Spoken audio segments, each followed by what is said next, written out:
Ce qui est normal, je reviens au français, M. Legault, c'est normal Ouais. que les gens s'inquiètent du français à Montréal.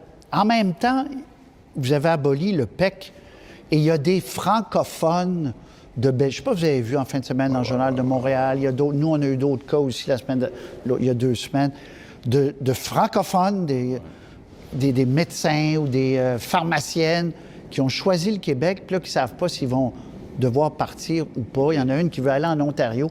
Est-ce que pour les gens qui parlent français, vous ne pourriez pas dire « laissez-les passer » ?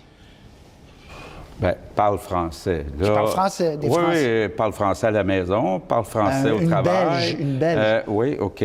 Bien, on est ouvert à ça. Mais à Montréal, OK, en région, il n'y a pas de problème avec les gens. Ils vont pouvoir s'inscrire à un nouveau programme qui s'appelle PSTQ, où ils vont pouvoir être acceptés. Mais à Montréal, on doit réduire de 200 000 le nombre d'immigrants temporaires. Ça, ce sont des travailleurs, des demandeurs d'asile et des étudiants.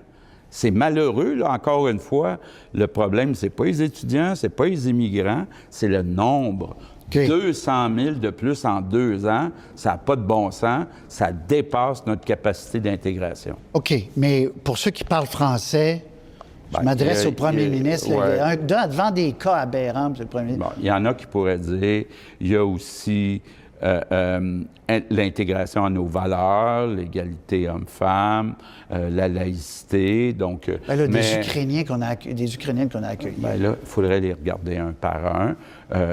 Moi, je suis ouvert à regarder ça un par un, mais on a un problème d'intégration actuellement, là, puis le français est en chute libre. Il faut arrêter ça. OK.